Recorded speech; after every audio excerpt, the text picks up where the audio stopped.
Everyone, स्वागत है आप सभी का आपके अपने educational platform the content cloud पर। सो कैसे हैं आप सभी? आई होप आप सभी अच्छे होंगे और आपकी प्रिपरेशन बहुत अच्छे से चल रही होगी। सो जैसा कि आप सभी को अपडेट हो गया होगा कि आपका एचटेट का एग्ज़ाम पोस्टपोन हो गया है। ओके, 8 और 9 फरवरी को आपका होना था, बट अब वो नहीं हुआ है और जो एग्ज़ाम है वो आपके अप्रैल लास्ट एंड मई में होने के चांसेस हैं। सो इस टाइम पीरियड का भरपूर फ़ायदा उठाइए। कई सारे स्टूडेंट्स तो रेडी थे एग्ज़ाम देने के लिए, वो प्रिपेयर थे, बट कुछ थे जो बिल्कुल भी प्रिपेयर नहीं थे। उनकी कोई भी मजबूरी हो सकती है, लेकिन अब आपके पास सफिशिएंट टाइम है। आपको अपना जो है बेस्ट देना है, क्योंकि एचटेट आपके लिए बहुत महत्वपूर्ण है, क्योंकि एचटेट के बेसिस पे ही आपको आने वाली वैकेंसीज़ देखने को मिलेंगी। अगर आपका एचटेट ही अच्छे नंबर से क्वालिफाई नहीं होगा तो आप जो है वैकेंसी के लिए अप्लाई नहीं कर पाएंगे। इसलिए आपका एचटेट स्ट्रॉन्ग, मजबूत, अच्छे मार्क्स से क्वालिफाई होना बहुत ज़रूरी है। ओके, एंड ओवरऑल आपके पास टाइम भी बहुत अच्छा खासा बचा है, इसलिए आप अच्छे से तैयारी करना शुरू कर दीजिए। सो जो भी स्टूडेंट्स एकदम फ्रेशली स्टडी करना चाहते हैं, क्या सिलेबस है, क्या टॉपिक इम्पॉर्टेंट है, कितने क्वेश्चन किस में आते हैं, अगर ज़रा भी कन्फ्यूज़न है तो ये वीडियो आप सभी के लिए ही है, क्योंकि यहाँ पर आज आपको सिलेबस, क्या पैटर्न है, क्या क्या क्वेश्चन पूछे जाते हैं, यहाँ तक कि आपका डेप्थ में जाके चैप्टर वाइज कितने क्वेश्चन आपसे पूछे जा चुके हैं, पूरे पीवाईक्यू की एनालिसिस करने के बाद आपको वो इम्पॉर्टेंट टॉपिक बताए जाएंगे। सो वीडियो को एंड तक ज़रूर देखिएगा। ओके, एचटेट के साथ साथ ही आपका जो है हरियाणा सीएट, ये भी आपका एग्जाम अप है, ये आपका भी कंडक्ट कराया जा सकता है। सो आप इसकी प्रिपरेशन भी शुरू कर दें। एंड इसमें और आपके एचटेट में ज़्यादा डिफरेंस नहीं है, सीडीपी सेक्शन है, बस इसे छोड़ बाकी सभी चीज़ें कॉमन है, Hindi, English, GS, GK, maths, Haryana state etcetera. Okay, so आप इसके साथ साथ जो है पैरेलल में उस पर भी फोकस करें, राइट? क्योंकि ओवरऑल आप सभी स्टूडेंट्स हैं, उनको एक गवर्नमेंट सीट चाहिए, फिर चाहे वो कैसे भी मिले। इसलिए हर एक तरीका, बाय हुक और बाय क्रूक, आप सभी मेहनत करें और एक जो है अपनी गवर्नमेंट जॉब पक्की कर ले। ओके, सो बढ़ते हैं अपने स्ट्रेटजी की तरफ। सो एक बार ध्यान से समझते हैं अपनी इस एग्ज़ाम पैटर्न को। Okay, level 1, level 2 and level 3। Okay, यानी PRT, TGT and PGT. Okay, बात करें अगर लेवल 1 की, तो इसमें आपका बाल विकास और शिक्षा शास्त्र संबंधी यानी सीडीपी संबंधी आपके 30 क्वेश्चंस पूछे जाते हैं। ओके, सीडीपी के 30 क्वेश्चंस। ओके, एंड सेकंड आता है आपका लैंग्वेज सेक्शन। लैंग्वेज सेक्शन में आपका हिंदी एंड इंग्लिश दोनों होता है और इसके आपके 30 क्वेश्चन होते हैं।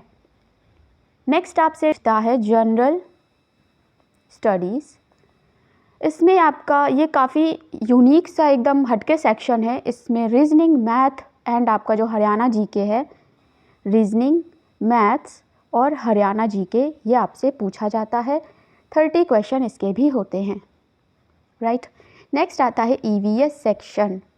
ईवीएस सेक्शन में भी आपके 30 क्वेश्चन जो हैं वो पूछे जाते हैं, राइट? नेक्स्ट हम लोग देखते हैं लेवल 2। लेवल 2 में भी आपका जो सीडीपी है उसके 30 क्वेश्चन। ओके, सीडीपी 30 क्वेश्चन, भाषा यानी लैंग्वेज, इसके 30 question, same Hindi and English. Okay, 15 question Hindi के, 15 क्वेश्चन इंग्लिश के, इंग्लिश लैंग्वेज के। अगला आता है सामान्य अध्ययन यानी जनरल स्टडीज़।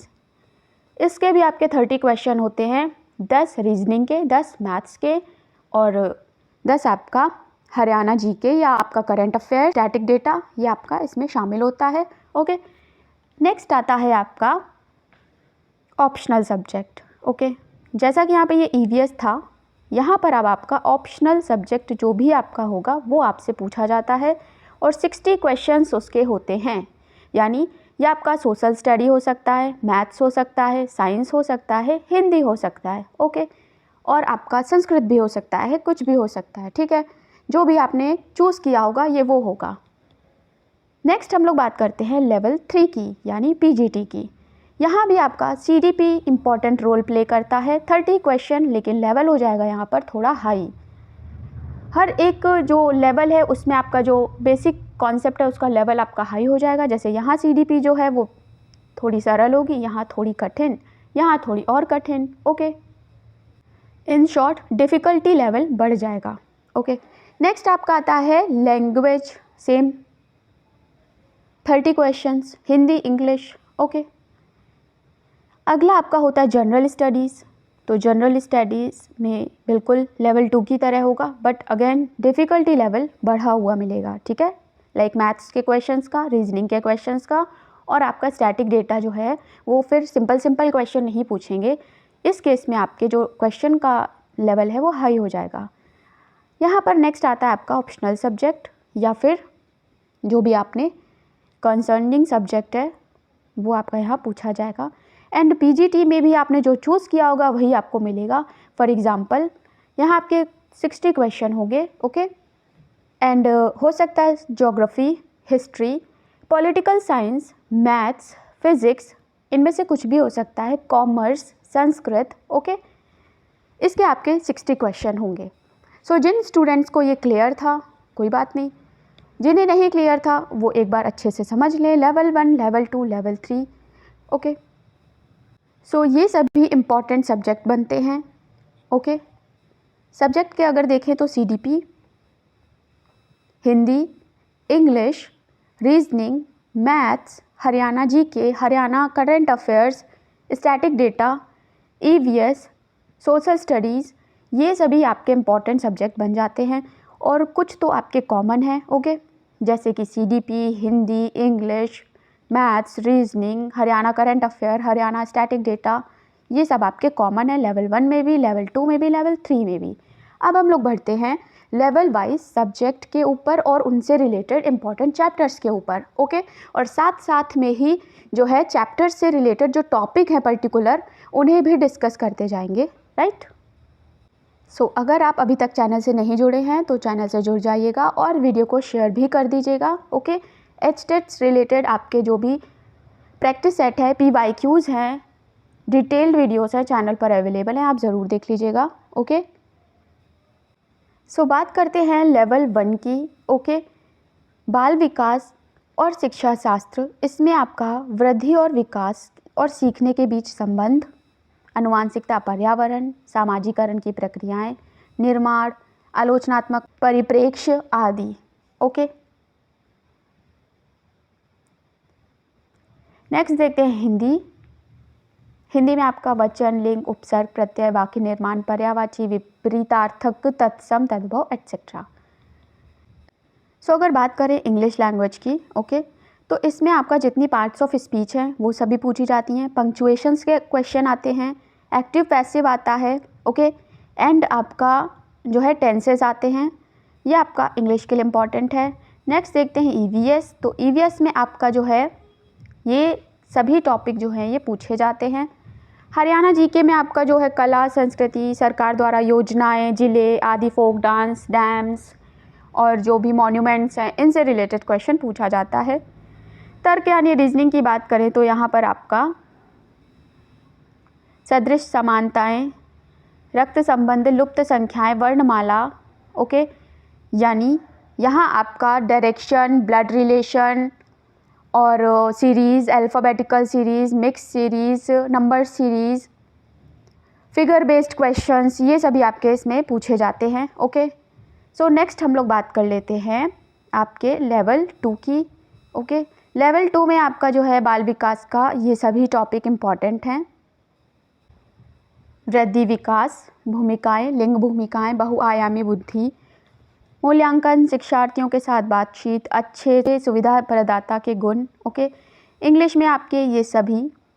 ओके, यहाँ पर आपके जो ऑपोजिट्स हैं और एंटोनिम, सिनोनिम हैं ये ऐड हो गए हैं। ओके, वोकैबुलरी ऐड हुई है।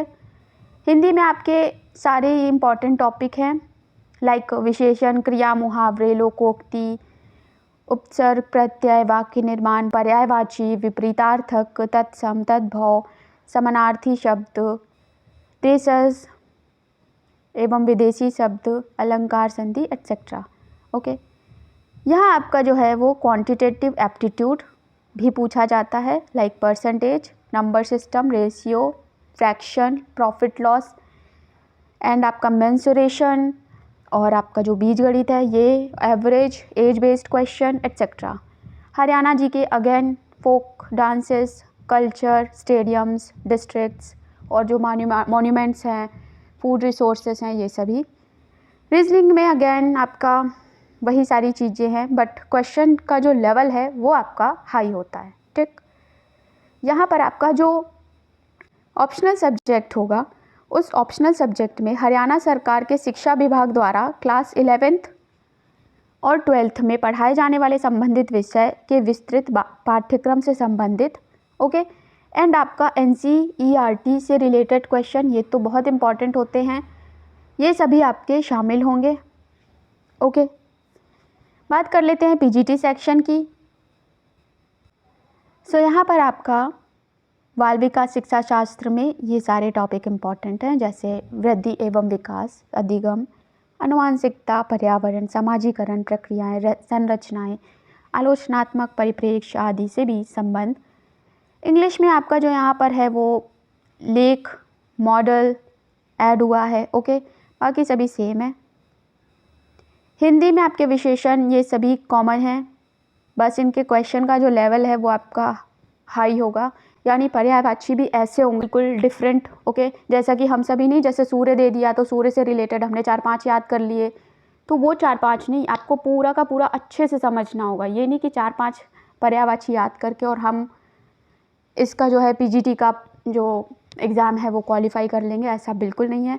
आपको जितने भी पर्यायवाची हैं, जितने भी इम्पॉर्टेंट लगते हैं, यूनिक हैं, वो सभी आपको पढ़ने पड़ेंगे, ठीक है। सो इस तरीके से जो डिफ़िकल्टी लेवल है वो आपका बढ़ जाता है। बात करें रीजनिंग की, क्वांट की, तो टॉपिक आपके जो हैं चैप्टर के नेम है वो तो आपके सेम ही हैं, लाइक भिन्न, fraction, ratio, number system, okay. Trigonometry यहाँ पे ऐड हुआ है, SICI, लेकिन जो क्वेश्चन का लेवल है वो आपका हाई हो जाएगा अगेन, ठीक है। हरियाणा GK, ओके, यही सारी चीज़ें हैं, लेकिन बहुत तो डिटेल में, डेप्थ में जाके आपसे पूछ सकते हैं। सो ये तो बात रही हमारे इन सब्जेक्ट्स की जो हमारे चैप्टर पूछे जाएंगे पर्टिकुलर सब्जेक्ट में, ओके। अब हम लोग जान लेते हैं कि इतने सारे में से कितने जो है हमारे इम्पॉर्टेंट हैं। सो प्रीवियस ईयर्स की सारी एनालिसिस के बाद जो कुछ टॉपिक आपके CDP में इम्पॉर्टेंट देखे गए हैं, जिन टॉपिक से आपके जो है क्वेश्चन डेफिनेटली पूछा जाता है, वो आप चाहें तो एक जगह लिख लें, ओके। वो है आपके कोहलबर्ग से एक क्वेश्चन आता ही आता है, रॉर्सा इंक टेस्ट, CAT, अल्फ़ा परीक्षण, ओके, ब्रूनर, पियाजे, IQ से संबंधित एक क्वेश्चन डेफिनेटली आता ही है, अधिगम से संबंधित एक प्रश्न पूछा ही जाता है, विकास के सिद्धांत, motivation and learning, Thorndike, Thurston, ये सभी आपके प्रीवियस ईयर में टॉपिक्स इंपॉर्टेंट पूछे गए हैं एंड रिपीट भी हुए हैं। इसलिए आप इन टॉपिक्स को एक जगह लिख लें और इनसे रिलेटेड प्रॉपर जो है इनके बारे में अच्छे से इनके क्वेश्चंस प्रैक्टिस करें, इन्हें रिवाइज करें, ओके। लाइक थॉर्नडाइक, थर्स्टन, मनोसामाजिक संकट, शेल्डन, गिलफोर्ड, ओके, अक्षमता यानी डिसेबिलिटीज़, वृद्धि और विकास, सृजनात्मकता, अभिरुचि, रुचि, उपलब्धि, ये सभी टॉपिक आपके CDP में इम्पॉर्टेंट हैं। एक भी टॉपिक को आप रिवाइज किए बिना, प्रैक्टिस किए बिना मत रहिएगा, वेरी इंपॉर्टेंट टॉपिक हैं ये, ठीक है। 1 से 2 क्वेश्चन इन सभी से पूछा गया, IQ से आपके 2 क्वेश्चन पूछे गए हैं, पियाजे के आपके 2 क्वेश्चन आए हैं, रोर्शा इंक टेस्ट, CAT और अल्फ़ा परीक्षण, इन सभी का एक क्वेश्चन आपसे पूछा गया है, ओके। अल्फ़ा परीक्षण से रिलेटेड एक प्रश्न, रोर्शा इंक टेस्ट एक प्रश्न, CAT परीक्षण जो है एक प्रश्न, ये सभी इम्पॉर्टेंट हैं, ओके। नेक्स्ट हम लोग बात कर लेते हैं हिंदी की, ओके। हिंदी में आपके जो इम्पॉर्टेंट टॉपिक हैं, यानी संधि तो संधि है, मगर संधि में भी हम क्या पढ़ें, ओके, ये आपको प्रॉपर पता चलेगा। PYP की यानी प्रीवियस ईयर पेपर्स की एनालिसिस के बाद जो हमने करी हुई है, जिसके थ्रू आपको ये बता रहे हैं कि हिंदी के इम्पॉर्टेंट टॉपिक हैं संधि। संधि में भी आपकी जो दीर्घ संधि, विसर्ग संधि, गुण संधि, यानी जो भी स्वर संधि के टाइप्स हैं, ये सभी आपके इम्पॉर्टेंट हैं, ओके। नेक्स्ट आता है पर्यायवाची। पर्यायवाची आपके वेरी इंपॉर्टेंट है। ओके, पर्यायवाची से 2 प्रश्न आपके बनते हैं। अगला आता है आपका तद्भव तत्सम। ये एक बहुत इंपॉर्टेंट टॉपिक है। 3 क्वेश्चन, 2 क्वेश्चन आपके ये मिनिमम कवर करता है, तो उसे प्रैक्टिस करना बिल्कुल ना भूले। ओके, नेक्स्ट है उपसर्ग प्रत्यय। उपसर्ग प्रत्यय से भी 2 क्वेश्चन आपके पूछे ही जाते हैं, इसलिए आप इसे भी बिल्कुल इग्नोर ना करें। राइट, वाक्यांश के लिए 1 शब्द, 1 नहीं 2 क्वेश्चन तो आपके बने ही बने हैं। ठीक है, क्रिया, समास, लोकोक्ति, मुहावरे 2 प्रश्न। लोकोक्ति से 1 प्रश्न बनेगा, मुहावरे का 1 प्रश्न बनेगा। विलोम 2 प्रश्न। व्यंजन यानी जो हमारा उच्चारण स्थान से संबंधित है 2 प्रश्न। संज्ञा, संज्ञा से रिलेटेड आपका 1 प्रश्न, जैसे व्यक्तिवाचक संज्ञा की भाववाचक संज्ञा, 1 प्रश्न दे दिया ये किस संज्ञा का उदाहरण है, भाववाचक का है कि व्यक्तिवाचक का, इस प्रकार से 1 प्रश्न आपका बनेगा। सो ये टॉपिक हिंदी के वेरी वेरी इंपॉर्टेंट हैं। ओके, आप इन्हें थॉरोली स्टडी और प्रैक्टिस ज़रूर करें। अगला हमारा आता है इंग्लिश, एंड ये पर्टिकुलर वीडियो आपका जो है लेवल 1, लेवल 2, लेवल 3, इन तीनों के जो आपके ऑप्शनल सब्जेक्ट हैं उन्हें छोड़ दें अगर, तो बाकी सब कॉमन है और उनके लिए ही ये इम्पॉर्टेंट है। ओके, जो आपके ऑप्शनल सब्जेक्ट हैं वो इसमें शामिल नहीं है, बाकी जो आपका CDP है, भाषा है, सामान्य अध्ययन है, EVS है, ये सब इसमें शामिल हैं। ओके, तीनों ही आपके लेवल का ये कंबाइंड एनालिसिस है। देख लेते हैं इंग्लिश के वो इम्पॉर्टेंट टॉपिक जो आपको पढ़कर ही जाने हैं। उनमें से है एक प्रीपोजिशन। 1 क्वेश्चन आपका आता ही है। Okay, fill in the blanks दे दिया जाएगा, आपको फिल करना होगा कौन सा प्रीपोजिशन है इसमें। नेक्स्ट आपका है सिनोनिम, एंटोनिम। 2 क्वेश्चन आपके यहाँ से आएंगे ही आएंगे, आए थे, उसके बेसिस पर आपको ये बता रहे हैं हम। ठीक है, आर्टिकल्स का question, conjunction, one word, pronoun, form of verb, verb, correct sentence, active passive, idioms and tenses. Okay, so ये आपके इम्पॉर्टेंट टॉपिक हैं। अगला आपका होता है quant section and reasoning section. तो पहले बात कर लेते हैं क्वांट सेक्शन की, यानी मैथ्स की। ओके, इसमें आपका मेंसुरेशन, सिंप्लीफिकेशन, मेंसुरेशन के 3 प्रश्न तो बनते ही हैं। नेक्स्ट टॉपिक है सिंप्लीफिकेशन, 4 क्वेश्चन। ओके, नेक्स्ट है LCM HCF, 2 क्वेश्चन आपके जो हैं वो आते ही हैं। SI CI 2 questions, train 1 question, work and time अगर सिंपल है तो 1 कठिन ज़रूर होगा, साथ में 2 क्वेश्चन, सर्कल 1 क्वेश्चन, पॉलीगॉन के 2 क्वेश्चन आते हैं, डिविजिबिलिटी जो रूल है उसमें से बनते हैं आपका 1 प्रश्न, प्रॉफिट लॉस डिस्काउंट, इसे तो इग्नोर ही नहीं किया जा सकता है, 2 प्रश्न होते हैं इससे। नेक्स्ट है आपका परसेंटेज, 1 क्वेश्चन आपका इससे बनता है। Okay, time and work 1 question definitely आएगा।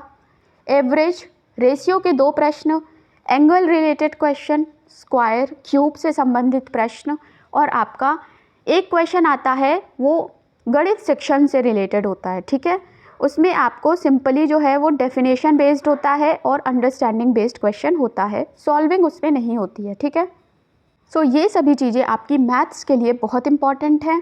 एंड अगर आप चैनल पर नहीं जुड़े हैं तो जुड़ जाइएगा, क्योंकि मैथ्स, रीजनिंग इन सभी की प्रैक्टिस आपकी यहाँ पर कराई जाती है। PGT, TGT सभी टाइप के जो उनसे रिलेटेड भी आपके पर्टिकुलर वीडियोस अवेलेबल कराए जाते हैं। ओके,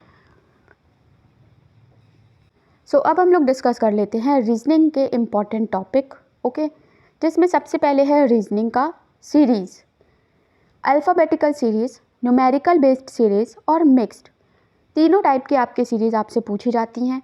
ओके, कभी कभी आपको फिल इन द ब्लैंक्स दिया जाता है, उसके स्थान पर क्या आएगा बताना होता है, और कभी कभी कुछ नंबर्स दे दिए होते हैं, कौन सा इनमें गलत है वो फाइंड आउट करना होता है। ओके, सो इस तरीके से सीरीज़ आपसे ये पूछी जाती हैं। नेक्स्ट है ऑड वन आउट, यानी हाथी, शेर, गुलाब में क्या अलग है, इस तरीके से ऑड वन आउट आपके क्वेश्चन होते हैं। ठीक, आपको कोडिंग डिकोडिंग इंपॉर्टेंट है, पढ़ना ही पढ़ना है। ठीक है, अगला प्रश्न जो बनता है वो बनता है डायरेक्शन से। 1 क्वेश्चन आपका कंफर्म है डायरेक्शन से आएगा ही आएगा। ओके, 1 क्वेश्चन आपका ब्लड रिलेशन से भी आता है। ठीक है, सो रैंकिंग से आपका एक प्रश्न पूछा जाता है। सो इस तरीके से आपके ये रीजनिंग के इम्पॉर्टेंट टॉपिक बनते हैं जिनसे आपसे प्रश्न पूछे जाते हैं। तो इन टॉपिक्स को आप अच्छे से समझ ले, प्रैक्टिस कर ले, राइट। नेक्स्ट हम लोग डिस्कस कर लेते हैं हरियाणा जीके से रिलेटेड। आपका जो है पहले तो आपका जो है स्टैटिक डेटा आता है, यानी स्टैट, ओके, जिसमें आपके लोक नृत्य, संस्कृति, योजनाएं, ऐतिहासिक स्थान, शहर, ये सब पूछा जाएगा, ओके। अगला आपका है कुछ अपडेट से रिलेटेड, सेंसस का एक प्रश्न आएगा ही आएगा, जनसंख्या से रिलेटेड एक प्रश्न बनता ही है, ओके। और करंट अफेयर से रिलेटेड यानी जो ओलंपिक्स है उनसे रिलेटेड भी प्रश्न बन जाते हैं, ठीक है। सो यहाँ पर आपका ये हरियाणा जीके से इम्पॉर्टेंट जो है वो टॉपिक बनते हैं। सो आप इन्हें अच्छे से प्रैक्टिस करें। बढ़ते हैं अपने अगले टॉपिक की ओर। नेक्स्ट है आपका पर्यावरण अध्ययन। लेवल 1 वालों के लिए ये सेक्शन बहुत इम्पॉर्टेंट है, ओके। ईवीएस के आपके 30 क्वेश्चन आते हैं, लेकिन इतने सारे चैप्टर्स में आप क्या इम्पॉर्टेंट टॉपिक है जिन्हें आप बिल्कुल ना छोड़ें, यह आपको जानना बहुत ज़रूरी है, ओके। सो ईवीएस में आपका जो सबसे इम्पॉर्टेंट टॉपिक है वो है गैसेस, यानी गैसेस से रिलेटेड एक क्वेश्चन आपसे पूछा जाता है। नेक्स्ट है रिसोर्सेस, यानी हमारे जो संसाधन हैं उनसे, प्राकृतिक संसाधन है उनसे रिलेटेड एक प्रश्न आता है। नेक्स्ट आता है इकोसिस्टम से रिलेटेड क्वेश्चन। अगला आपसे जो है जैसे स्थापना और आपका हेडक्वार्टर ये पूछा जाता है। अगला प्रश्न आपका एक फुल फॉर्म रिलेटेड पूछा जाता है, जैसे एमसीबीटी का फुल फॉर्म पूछ लिया आपका,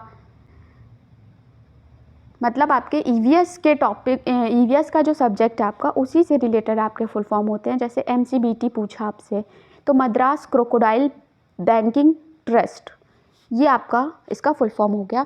सिमिलरली आपसे एलपीजी का पूछ लेगा, सीएनजी का पूछ लेगा, ओके, इस तरीके से आपसे पूछ सकते हैं। नेक्स्ट जो इम्पॉर्टेंट टॉपिक है वो है आपका इकोलॉजी से रिलेटेड जो पुरस्कार हैं उनसे आपसे प्रश्न बनता ही बनता है, ओके। अगला इम्पॉर्टेंट टॉपिक है ओजोन। ओजोन लेयर और ओजोन से संबंधित आपके 3 प्रश्न पूछे ही जाते हैं। ये संख्या 4 भी हो सकती है, 2 भी हो सकती है, लेकिन ये टॉपिक से जो क्वेश्चन है वो आपका डेफिनेटली पूछा जाएगा। ओजोन दिवस कब मनाते हैं, ओजोन लेयर कहाँ पाई जाती है, ओजोन लेयर की जो कॉन्फ्रेंस है वो कब हुई, कब इसको इम्पोर्टेंस मिली, ये सभी प्रकार के प्रश्न ओजोन से रिलेटेड आपसे कुछ भी पूछ सकते हैं। नेक्स्ट आपका प्लैनेट्स। तो प्लैनेट्स यानी सोलर सिस्टम, यानी हमारा बेसिक क्वेश्चन एक यहाँ से भी फॉर्म होता है। मीटराइड, एस्ट्रॉइड्स, डॉर्फ प्लैनेट्स, और हमारे जो हैं वो आंतरिक जो ग्रह हैं, बाह्य ग्रह, ये सभी आपसे पूछ सकते हैं, ओके। नेक्स्ट आता है डेज। डेज से रिलेटेड आपका प्रश्न एक तो पूछा ही जाता है, जैसे ओजोन दिवस कब मनाते हैं, ओके, ये तो एक उदाहरण था। इसी प्रकार से आपसे दिवस पूछे जाते हैं, तो डेज भी आप अच्छे से याद कर ले। स्पेशली पर्यावरण से जो रिलेटेड आपके दिवस हैं उन्हें आप अच्छे से प्रैक्टिस कर ले, ओके। सो एक प्रश्न आपका बुक से पूछा ही जाता है, ओके। बुक का नाम, ऑथर का नाम आपसे पूछा जाएगा। वो बुक आपकी जो है पर्यावरण सब्जेक्ट से ही रिलेटेड होगी, राइट। सो आपको बुक्स भी याद करनी है जो भी इम्पॉर्टेंट हैं, ओके। प्रीवियस ईयर के क्वेश्चंस जो हम सॉल्व करवा रहे हैं उन्हें आपको देखना है। उनमें जो भी आपकी बुक्स आती हैं, पूछी जा रही हैं, वो सभी शामिल की जाती हैं। वो बुक्स आपकी ज़रूर आ सकती हैं। कई बार ऐसा होता है कि प्रीवियस ईयर क्वेश्चन आपका रिपीट होता है, इंपॉर्टेंट होते हैं, तो आपका उनको पढ़ना बनता ही है। इसलिए आप जो पीवाईक्यू हैं उन्हें ज़रूर सॉल्व करें और उन्हें अच्छे से समझें और पढ़ें, ओके। सो इस तरीके से आपके हर एक सब्जेक्ट के इम्पॉर्टेंट टॉपिक्स आपको बता दिए गए हैं, ओके। सीडीपी में, हिंदी में, इंग्लिश में, मैथ्स में, रीजनिंग में, जीके में, हरियाणा जीके में क्या क्या इम्पॉर्टेंट है, ईवीएस में, ये सभी टॉपिक आपको बता दिए गए हैं। अब आपको जो है इन टॉपिक पर कमांड पानी है, अच्छे से इन्हें पढ़ना है, ओके। सभी इस पेपर की जितने भी विगत वर्ष आपके प्रश्न पूछे गए हैं उन सभी की स्टडी करके आपको ये वीडियो प्रोवाइड कराया जा रहा है। ये टॉपिक्स आपको बताए जा रहे हैं, ये टॉपिक बहुत इंपॉर्टेंट रोल प्ले करेंगे। सो आप इन टॉपिक्स को अच्छे से पढ़ ले। सो अब हम लोग समझ लेते हैं कुछ प्रिपरेशन टिप्स जिनसे आप अपना एचटेट अच्छे मार्क्स से क्वालिफाई करेंगे। ओके, ये तो रहे हमारे सारे इम्पॉर्टेंट टॉपिक्स जिन्हें हमें पढ़ना ही पढ़ना है और अपना समय इनको देना ही देना है। जैसे सपोज़ आपको पियाजे हैं तो पियाजे से रिलेटेड आप जो है उन्हें अच्छे से पढ़ें, उनसे रिलेटेड प्रश्न करें, प्रैक्टिस करें, तो आपका पियाजे से रिलेटेड एक भी प्रश्न छूटना नहीं चाहिए। ऐसी प्रैक्टिस आपको करनी है। सो अब हम लोग देखते हैं अपनी प्रिपरेशन टिप्स की, तो चलिए जानते हैं। सो प्रिपरेशन टिप्स में सबसे पहला पॉइंट होता है सिलेबस। आपको सिलेबस को जानना बहुत ज़रूरी होता है। क्या टॉपिक आपके लिए इम्पॉर्टेंट है, क्या आपसे कभी कभी ऐसा होता है कि एक टॉपिक लिखा होता है और उससे पिछले 2-3 साल में एक भी प्रश्न नहीं पूछा गया होता है, तो और वो टॉपिक आपका लिखा होता है। तो इस तरीके से आपको प्रॉपर समझना होगा कि क्या टॉपिक आपके लिए ज़रूरी है और क्या नहीं, ठीक है, यानी कौन सा टॉपिक आपका कितना वेटेज रखता है। नेक्स्ट आता है आपका क्रिएट स्टडी स्केड्यूल, यानी आपको एक स्टडी स्केड्यूल बनाना है, एक यूँ कह सकते हैं टाइम टेबल बनाना है। ओके, आपको कब कैसे कितना किस सब्जेक्ट को देना है, वेरी इंपॉर्टेंट होता है। ओके, जो चीज़ आपको आती है, आपको जो चीज़ आती है तो आप वो उस पर ज़्यादा मेहनत ना करें। जो नहीं आता है और आप उसको अच्छा कर सकते हैं, आप उस पर ध्यान दें, ठीक है। जैसे कई सारे जो स्टूडेंट्स हैं उनको सीडीपी इजी लगती है, तो वो सीडीपी को ज़्यादा टाइम ना दें। जो उन्हें टफ़ लगता है वो उन्हें ज़्यादा समय दें। ओके, एंड जो स्टूडेंट्स हैं जिन्हें हिंदी टफ़ लगती है तो वो हिंदी को ज़्यादा समय दें, बाकी इंग्लिश को ना दें। तो इस तरीके से आपको एक बैलेंस बना के चलना होगा कि हमें कब क्या किसे कितना समय देना है और कैसे पढ़ना है, ठीक है। नेक्स्ट है आपका प्रैक्टिस रेगुलरली, यानी जो कुछ भी आप पढ़ रहे हैं आप उसकी प्रैक्टिस रेगुलर करें। आपको एक दिन 9 घंटे पढ़ने की ज़रूरत नहीं है, बल्कि 9 दिन डेली, यानी डेली थोड़ा थोड़ा पढ़ें, ये ज़्यादा इम्पॉर्टेंट है। ये बिल्कुल भी एक स्टूडेंट को नहीं करना चाहिए कि एक दिन तो 9 से 10 घंटे पढ़ लिए और अगले दिन कुल एक भी घंटा नहीं पढ़ा। तो ये इस तरीके का जो टाइम टेबल है ये ना बनाएं। ओके, डेली पढ़ें, थोड़ा थोड़ा पढ़ें, लेकिन डेली पढ़ें। ये नहीं कि एक दिन तो हमने बहुत पढ़ लिया और अगले दिन बिल्कुल ज़ीरो। सो इस तरीके से जो कंटिन्यूटी है उसे मेंटेन करके रखें, ठीक है। क्योंकि जब हमारे एग्ज़ाम में काफ़ी समय होता है, काफ़ी गैप होता है, तो हम अपनी जो स्टडी है उससे ज़्यादा ध्यान नहीं देते हैं और ऐसे ही हल्के में ले लेते हैं और ये सोचते हैं कि अभी तो बहुत सारा टाइम है, सब कुछ मैनेज हो जाएगा। ये हमें नहीं करना है। फोर्थ पॉइंट है आपका motivation. Motivation in the sense कि आप बिल्कुल भी आराम से ना बैठ जाएं, यानी अगर आपका एग्ज़ाम अप्रैल मई की तरफ कंडक्ट कराया जाए तो आप तभी के लिए ना बैठे रहे। आप हर दिन थोड़ी थोड़ी मेहनत करें आपको, क्योंकि ये सिर्फ एचटेट ये हमारा लास्ट स्टेप नहीं है, इसके आगे भी हमें एक स्टेप बढ़ाना है। ओके, साथ साथ हमें हरियाणा सीएट को भी ध्यान देना है। इसलिए आपको मोटिवेट रहना, इंटरनली मोटिवेट रहना बहुत ज़रूरी है। ओके, सो आप इस तरीके से खुद को अपडेट रखें कि आपको एट द एंड एक गवर्नमेंट जॉब पानी है, तब तक चुप नहीं बैठना है। इस तरीके से आप प्रॉपर अपना जो है पढ़ाई पर फोकस करें। सो ये थे कुछ इम्पॉर्टेंट प्रिपरेशन टिप्स। क्योंकि आपके पास अभी बहुत सारा टाइम है, आप स्टेप बाय स्टेप धीमे धीमे चलकर भी आप अपना गोल पा सकते हैं, बिल्कुल। ओके, एंड जो स्टूडेंट्स ऑलरेडी रेडी थे एग्ज़ाम के लिए, वो जो ये टॉपिक इम्पॉर्टेंट हमने बताए हैं जिनसे आपके प्रश्न जो हैं वो रिपीट होते हैं, आप इन पर ध्यान दें। और अगर आपने इन टॉपिक्स में से कुछ भी नहीं पढ़ा है या आपने इनमें से कुछ भी टॉपिक्स की कम प्रैक्टिस करी है तो आप उसे ज़रूर एक बार देख लें। ओके, सो ये था प्रॉपर स्टडी और डेप्थ में जाकर स्टडी स्ट्रेटजी को ये अच्छे से समझ आया होगा, ठीक है। सारे ही टॉपिक आप सभी के लिए इम्पॉर्टेंट हैं, इन पर आप ज़रूर फोकस करें एंड एक एक करके प्रॉपर प्रैक्टिस करें। ओके, अगेन प्रैक्टिस के लिए आपका previous year question and practice sets आपके अवेलेबल हैं। ओके, सभी क्लासेस आपकी पार्ट वाइज अवेलेबल हैं, आप उन्हें ज़रूर देख लीजिएगा, बहुत हेल्पफुल रहेंगी आपके लिए। ओके, सो ये था आपका हरियाणा टेट से related strategy video. I hope आप सभी को क्लियर हुआ होगा। कोई भी समस्या हो, कोई भी प्रॉब्लम हो, कोई भी डाउट हो तो कमेंट सेक्शन में ज़रूर पूछिएगा। मिलते हैं नेक्स्ट क्लास में नेक्स्ट टॉपिक के साथ। Thanks for watching.